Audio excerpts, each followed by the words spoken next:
अस्सलाम वालेकुम स्टूडेंट्स, मेरा नाम है कमर इकबाल और हम पढ़ रहे थे major issues of Pakistan economy कि पाकिस्तान की जो माशत है, इकोनॉमी है, उसमें जो मेजर इशू हैं वो क्या चल रहे हैं। लास्ट जो लेक्चर था उसमें हमने देखा कि कैसे जब स्टार्टिंग हुई तो जब पाकिस्तान बना, पाकिस्तान वजूद में आया, तो कैसे क्या इशू थे, क्या प्रॉब्लम्स चल रही थी और उनको ओवरकम करने के लिए क्या प्लानिंग की गई, किस तरह नाकामियाँ हुई, क्या इश्यूज बने और किन हालात पे पाकिस्तान आ गया। उसके अलावा ये था कि जो स्टेप्स लिए गए उसके बाद फिर जो फैक्ट्स एंड फिगर्स चेंज हुए, उस पर भी हमने बात की।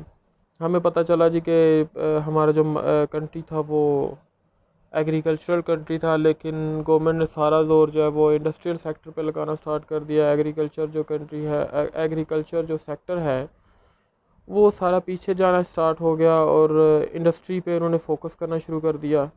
इससे काफ़ी जो है वो नुकसानात होने शुरू हो गए। लेकिन फिर एट द एंड गवर्नमेंट को रियलाइज़ हुआ कि हमें एग्रीकल्चर सेक्टर पे भी फोकस करना चाहिए, तो फिर उन्होंने वापस जो है वो एग्रीकल्चर पे फोकस करना स्टार्ट कर दिया। फिर उसके बाद कुछ जो है वो डेवलपमेंट होनी शुरू हो गई एग्रीकल्चर सेक्टर में भी, उनको भी रिलीफ देनी मिलनी शुरू हो गई। फिर ये आगे फैक्ट्स एंड फिगर जो है वो नीचे दिए गए हैं, ये जहाँ पे नंबरिंग ख़त्म हो रही है 6 साल इसके बाद, दी अन स्टेबल पॉलिटिकल सिनेरियो, यहाँ से आगे फिर उन्होंने फैक्ट्स एंड फिगर बताए हैं जी कि जब 1949 में क्या सिचुएशन थी और उसके बाद फिर 1959 में क्या सिचुएशन होगी। 10 साल का हमने कंपैरिजन किया था। उसमें फिर इन्होंने बताया कि जो 10 साल स्टार्ट होने से पहले क्या सिचुएशन चल रही थी और जब गवर्नमेंट को रियलाइज़ हुआ और जब गवर्नमेंट ने चेंजिंग लाना स्टार्ट की तो फिर क्या सिचुएशन हो गई। कुछ ऐसी चीज़ें हैं जो इम्प्रूव हुई और कुछ ऐसी चीज़ें हैं जिन जो नुकसान में गई। लेकिन ओवरऑल पाकिस्तान तरक्की कर ही रहा था। उसके बाद क्या हुआ, मार्शल लॉ लग गया। मार्शल लॉ लगने के बाद जनरल अयूब खान जो हैं उन्होंने 1958 में मार्शल लॉ लगा दिया। और जब मार्शल लॉ लगा तो फिर ज़ाहिर सी बात है चीज़ें चेंज हो गई, डेमोक्रेसी ख़त्म हो गई। और मार्शल लॉ जब स्टार्ट हो गया तो फिर वन मैन शो होता है, एक ही बंदा सारी पॉलिसीज़ बनाता है। जो जर्नल होता है उस वक्त का, आप एक किस्म का की बादशाहत उसे कह सकते हैं कि वो बादशाह होता है, उसके अकॉर्डिंग ही सारा कुछ होना होता है, वो किसी की मर्ज़ी के बगैर भी काम कर सकता है। डेमोक्रेसी में क्या होता है, बिल पास होना होता है, सारा जो असम्बली होती है, कौमी असम्बली, उसमें एक बिल देना होता है या आसान लफ्ज़ों में आप कह लें कि एक एप्लीकेशन देनी होती है। फिर वो सारे असम्बली मेंबर जो हैं वो डिस्कस करते हैं कि ये बिल पास होना चाहिए या नहीं, इसमें क्या सिचुएशन है क्या नहीं। जब वो बिल पास हो जाता है देन वो फिर लॉ बन जाता है, रूल बन जाता है। और जब वो रूल बनता है तो फिर वो इम्प्लीमेंट होता है। लेकिन जो होता है मार्शल लॉ, उसमें ऐसा सीन नहीं होता। उसमें ये होता है कि बस जनरल ने जो कह दिया वही हुक्म आखिर है, वही फरमान है और उस पर अमल दरामद होना ही होना है। पॉलिसीज़ नीचे वाले बनाते हैं साइन, लेकिन जनरल करता है। जो असम्बली है उसमें इतना कोई उसका वो अमल दखल नहीं होता। जी, जब जनरल अयूब का दौर स्टार्ट हुआ तो फिर अभी हम डिस्कस करेंगे जब जनरल अयूब खां का जब वो पावर में आया तो उसके बाद क्या सिचुएशन बनी। इकोनॉमिक डेवलपमेंट इन 1960s के 1960 में क्या इकोनॉमिक डेवलपमेंट हुई या क्या चेंजिंग आई, ये सारी चीज़ें हम अब डिस्कस करेंगे।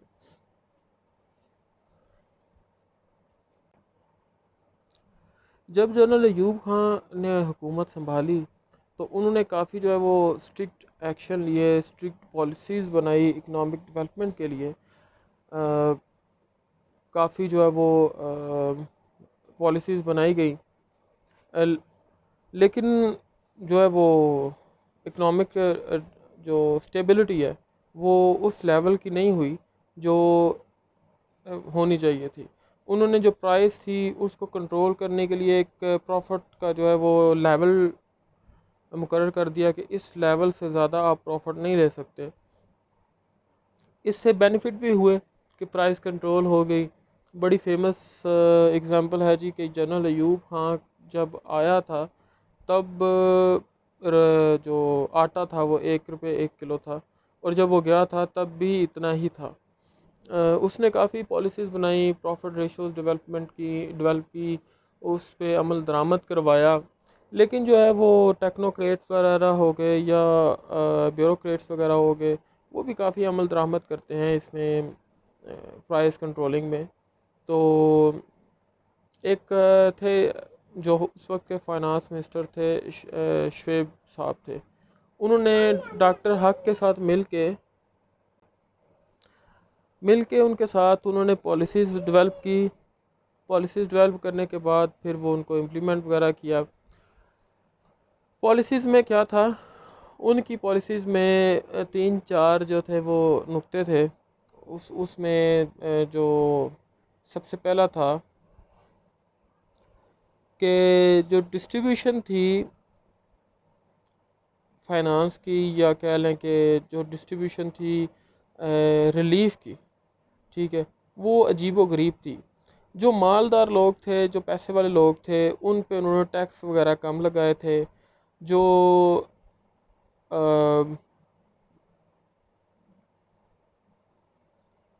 अमीर लोग थे उन पे टैक्स वगैरह की कंसेशन थी। जो लोन थे उनके, मतलब जो लोन गवर्नमेंट से लेते हैं उनके रेट्स वगैरह रिड्यूस कर दिए गए थे। उसके बाद उन्होंने इन्वेस्टर्स जो थे उनको अट्रैक्ट करने के लिए उनके लिए काफ़ी जो है वो कंसेशन वगैरह की।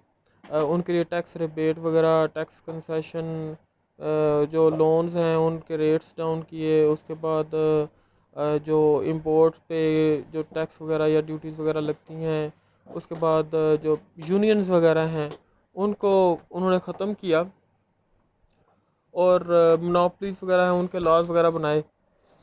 जैसे क्या हुआ, पाकिस्तान में इन्वेस्टमेंट तो काफ़ी आ गई।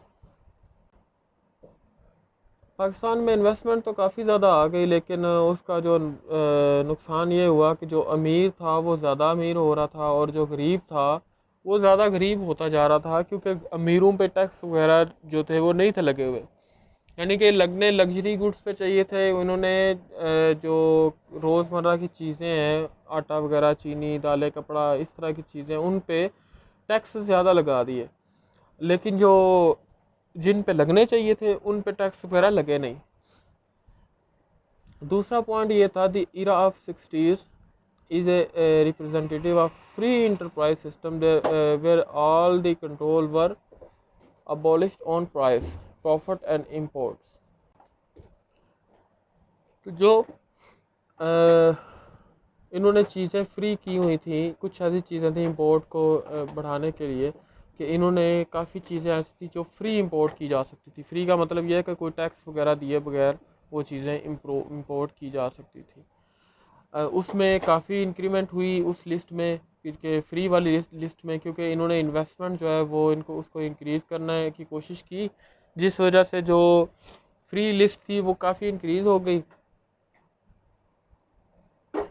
लेकिन थर्ड पॉइंट में ये है कि इसमें नुकसान क्या हुआ, कि जो रोज़मर्रा की चीज़ें हैं, जैसे मैंने पहले डिस्कस किया, हेल्थ वगैरह होगी, एजुकेशन वगैरह होगी, हाउसिंग होगी, सेफ ड्रिंकिंग वाटर, उसके बाद proper network of communication, energy वगैरह, ये जो चीज़ें हैं, सैनिटेशन, सैनिटेशन कहते हैं इसको, जो आपका जो नाले वगैरह होते हैं इनका, नहरें वगैरह या कह लें, तो जो ये चीज़ है ये काफ़ी डिस्टर्ब हुई।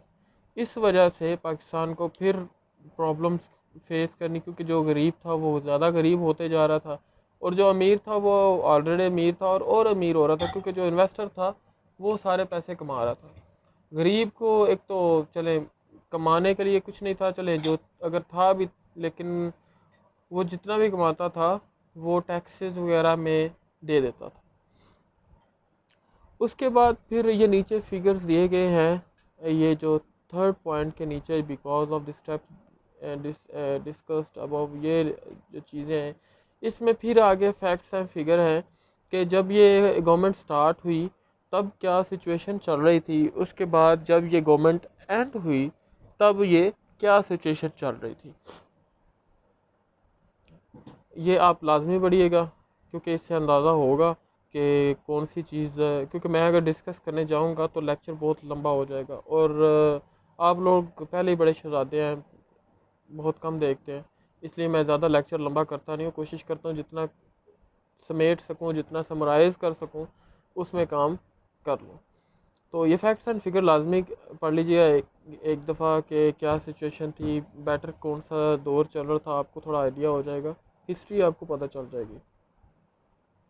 ये उसके बाद आउटकम, आउटकम क्या हुई, जो इन्होंने पॉलिसीज़ और अप्रोच बनाई थी, इनकी आउटकम क्या हुई। जो इन्होंने पॉलिसीज़ बनाई वो पूरे दुनिया में बहुत अप्रिशिएट की गई कि बहुत अच्छी पॉलिसीज़ हैं, बहुत अच्छा जो है वो मुल्क चल रहा है। लेकिन जब टाइम गुजरा, 1965 आया, फिर 1965 की जंग का आपको पता ही है कि 1965 में जंग हुई, और उस जंग के दौरान जो पाकिस्तान का बजट था, जो पाकिस्तान का सारा जो सरमाया था, सोर्सेज थे, वो डिफेंसिव सिस्टम पे चले गए, डिफेंस के लिए चले गए, तो काफ़ी ज़्यादा नुकसान हो गया। नुकसान ये हुआ कि जो बाहर की मदद आ रही थी वो नहीं आई, जो एक्सटर्नल एड थी चल रही थी वो आनी बंद हो गई। उसके बाद इन्वेस्टर कम हो गए, क्योंकि जहाँ पे वार होती है वहाँ पे इन्वेस्टर नहीं होते, और बंदा फिर आ जाता है अपने ही जो अपनी ही कौम है उस पे आ जाता है। तो जब इन्वेस्टर कम हो गए, फिर आ जाके रह गए वही गरीब गुरबा जिनसे पैसे लिए जा रहे थे और इन्वेस्टर को दिए जा रहे थे। और फिर क्या हुआ, फिर पाकिस्तान और एग्रीकल्चर जो हमारा सेक्टर था वो भी काफ़ी डाउन हो चुका था। हुआ क्या फिर, जब जंग ख़त्म हुई तो फिर हमें खाने पीने की जो थी वो शॉर्टेज हो गई, क्योंकि एक तो जंग में फसलें वगैरह तबाह हो जाती हैं, उसके बाद फिर इन्वेस्टर जो थे वो भाग गए थे। उसके बाद फिर सिचुएशन ये थी कि जो एग्रीकल्चर था वो हमारा ऑलरेडी डाउन था, इस वजह से फिर हमें जो गंदम है वो मंगवाना पड़ी बाहर से, और जो राइस है, जो चावल है, वो मंगवाने पड़े बाहर से। इससे क्या हुआ कि हमारा जो था वो, क्योंकि हमारे जो एक्सपेंसेस थे डिफेंस पे वो काफ़ी ज़्यादा हो चुके थे, इसकी वजह से हमारी जो शॉर्टेज थी उस पर खाने पीने की जो ज़रूरियात की अशिया हैं उन पे, फिर इससे क्या हुआ, इन्फ्लेशन रेट बढ़ गया हमारा। जब इन्फ्लेशन रेट बढ़ा तो जो आलमी इदारे हैं, इंटरनेशनल जो डिपार्टमेंट्स हैं, उन्होंने ख्वाहिश ज़ाहिर की, क्योंकि ज़ाहिर सी बात है जब एक कंट्री मर रहा होता है तो दूसरे कंट्री कोशिश करते हैं कि उसको और मारा जाए और इसकी चीज़ें जितनी भी हैं वो ले ली जाएं। ये स्टार्टिंग से हुआ आ रहा है कि ऐसे ही जब कोई भी कंट्री या कोई भी एरिया वीक हो जाता है तो दूसरा एरिया ट्राई करता है कि उससे उसकी जो चीज़ें हैं वो ले ली जाए। आईएमएफ था जिससे इन्होंने कर्जा लिया हुआ था, इन्होंने आईएमएफ ने इसको पाकिस्तान को बोला, पाकिस्तान की गवर्नमेंट को बोला कि जो आपकी करेंसी है उसको डिवेल्यूएट करें ताकि आपका इन्फ्लेशन रेट जो है वो कम हो सके। पाकिस्तान का जो स्टेट बैंक था उसने भी यही ख्वाहिश जाहिर की कि जी बिल्कुल हमें ये कर लेना चाहिए। उसके बाद जो पाकिस्तान का प्लानिंग कमीशन था, पाकिस्तान प्लानिंग कमीशन, उन्होंने भी यही बोला कि नहीं, हमें इसको डिवेल्यूएट कर लेनी चाहिए। बट जो तो मिनिस्ट्री ऑफ फाइनेंस था उन्होंने बोला कि नहीं, हमें इसको डिवेल्यूएट नहीं करना चाहिए, अगर डिवेल्यूएट करेंगे तो हमारे लिए ये ख़तरे का बायस बनेगा। बट डिवेलुएट कर लिया गया, और जो फ्री लिस्ट थी उसमें रिड्यूस की गई चीज़ें, रिड्यूस ऐसे की गई कि जो बिल्कुल फ्री में थी उन पे कुछ पैसे हमें जो इन्वेस्टर थे उनको पैसे देने पड़े, एज ए टैक्स या ड्यूटी आप कह सकते हैं।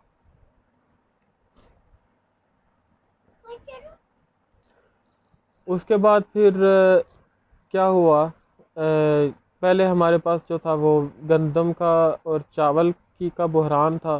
फिर क्या हुआ, शुगर का बहरान आ गया। शुगर का जब बहरान आया तो प्राइस की काफ़ी इंक्रीज़ हो गई गवर्नमेंट से, फिर वो भी कंट्रोल ना हुई। उसकी वजह क्या थी कि जो हमारा था क्या उसको कहते हैं, एग्रीकल्चर सिस्टम, वो काफ़ी डिस्टर्ब हो चुका था। इस वजह से जो शुगर की पैदावार है, जो शुगर केन की पैदावार है, उसमें काफ़ी कमी थी, जिस वजह से हम अ, जो शुगर का बहरान है उससे काफ़ी दो चार रहे। यही चीज़ें थी, यही प्लानिंग थी। अगर आप ये जो जो आपके सामने जो स्लाइड्स चल रही हैं, अगर आपको ये पढ़ेंगे तो इनमें ये चीज़ें यही हैं।